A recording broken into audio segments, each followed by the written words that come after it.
didn't qualify for SBA because the commercial portion was too low. The banks thought of Springfield Avenue as Springfield Avenue. And I just want to applaud you tonight. This is the first meeting that I've been to in a long time where we haven't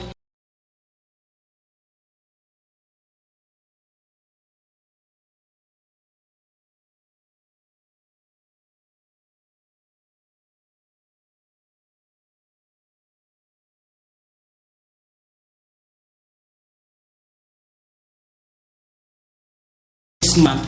Lady C, I don't know if any of you seen me at church with the beautiful hats and the amazing clothes and the color matching and everything, but Lady C cannot afford the new rent with the higher taxes, so we're losing a building on Springfield Avenue. Now, Lady C happens to be next to a building that had been in foreclosure, then was purchased out of foreclosure, but then still has been vacant for a number of years. And then that's next to another office building that is also vacant. So I just would like to say I'm so happy that Tia Swanson and the rest of you are rich, but I just want to say that the businesses on Springfield Avenue, we have had recent increases in our property of maybe over the past 20 years, but in the past year, we have decreased property values. And when our property's taxes decrease, you can bet that we're smart and we're doing tax appeals and we're going to be paying less school taxes, and that's going to increase the burden along the rest of the community. What we're trying to do is we're trying to increase the bodies on Springfield Avenue to make the businesses more valuable on Springfield Avenue so we can sustain this amazing school system. And I just wanted to I have to talk about the affirmative action officer because it's not the first time that I've spoken about the affirmative action officer. It's not the first time. And you guys said last year when Mr. Memley became the assistant superintendent and the acting superintendent and the superintendent that maybe it was impossible to do the job of the affirmative action officer. Now, take a look at us, okay? We're Maplewood, but we could easily be Ferguson. We have an all-white central office. We have a white male affirmative action officer that maybe hasn't been doing his job since he became the superintendent, acting superintendent, and assistant superintendent. And we have to get an affirmative action officer that is going to be great. It's going to be great. For example, we have the OCR, we have the AFL-CIO. ACLU. Thank you. ACLU? I keep saying that AFL-CIO. I don't know what's going on here. But anyway, the ACLU, we have people that are looking at our district. We have issues in our district. And you said last year that you were going to look at the affirmative action officer posting, take care of it. Please do that. Please do that. And as I look at the budget and I look at special education. Ms., you've made a number of important points, Dr. Williams. Okay, I'm just going to say one quick thing. There is a lot of money, lot more money with out of district placement than there is with the preschool disabilities. And there are people that are out of district that want to come back, and special ed has not looked at the number of people that want to come back in the district. There are no numbers. There's Ms. Schneider saying probably once they're out, they're not back. But we have to save the money on the lines that are the largest. It's going to be more money that's saved on the larger lines than the smaller lines. Thank you very much for all of your time. Thank you, Doctor. Ms. Edelman.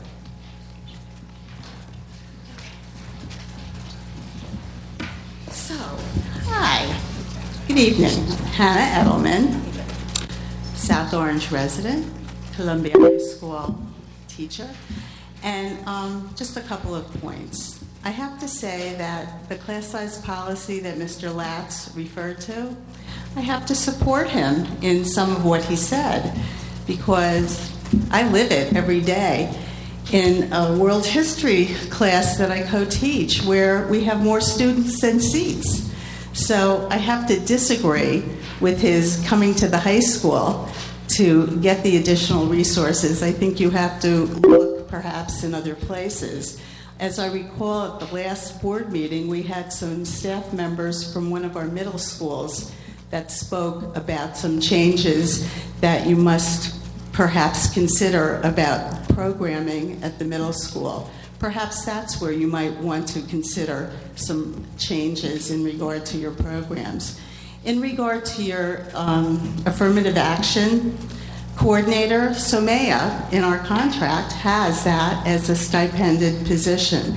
If you recall, a number of years ago, we had an outstanding affirmative action officer, Mary James Edwards. And I cannot say enough about what she did in regard to her work, in that capacity.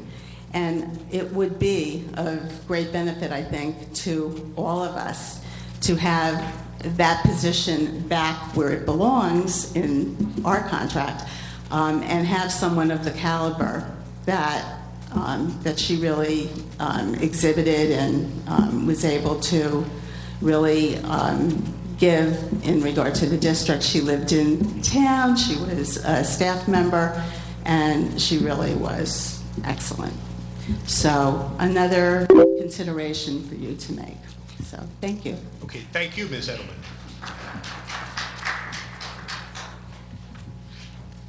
Okay, if that concludes, looks like it concludes our second hearing of individuals and delegations, and thank you very much to all of you who stayed with us and spoke tonight.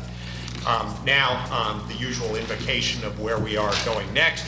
The Board of Education will meet in closed session on Monday, March 16th at 6:30 p.m. in the Superintendent's office to discuss personnel and legal issues, negotiations, and other matters to be announced at a later date. Immediately following the closed session, the Board of Education will meet in public session at 7:30 p.m. in the District Meeting Room, 525 Academy Street, Maplewood, New Jersey. Action will be taken this coming Monday, the budget. This is an important meeting. And then just reading the next one, the Board of Education will meet in closed session on Monday, April 27th, 2015, in the Superintendent's office to discuss personnel and legal issues, negotiations, and other matters to be announced at a later date. Immediately following the closed session, the Board of Education will meet in public session at 7:30 p.m. in the District Meeting Room, 525 Academy Street, Maplewood, New Jersey. Action will be taken. So first of all, do I hear a motion that we meet in closed session on Monday the 16th at 6:30 to discuss personnel and legal issues, negotiations, and other matters? So moved. Second. Okay, all in favor? Aye. Aye. Okay, and then we have one of our most important jobs that we need to go into executive session in regard to discussion of a personnel matter in regard to our superintendent search. Do I hear a motion that we move into executive session? So moved. Second. But first, moved by Ms. Pye, seconded by Ms. Smith. All in favor? Aye. Okay. Motion to adjourn. Moved. So moved. Second by Ms. Wright. All in favor? Aye. We're adjourned. Thank you very much.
Well, ladies and gentlemen,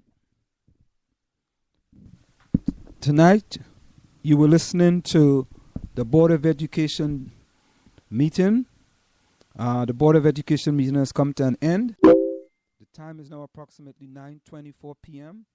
From where I sit, this is it. The clock on the wall said that's all I like to say, but I've got to go. Remember, hard work beats talent when talent does not work hard. And for every 60 seconds of anger, you lose 1 minute of happiness. And from now on, ladies and gentlemen, we are going to be bringing you live, the Board of Education meeting. It's now concluded. So, see you. Same Somo time, same Somo channel. And we always give you this song before you go. Later. See you.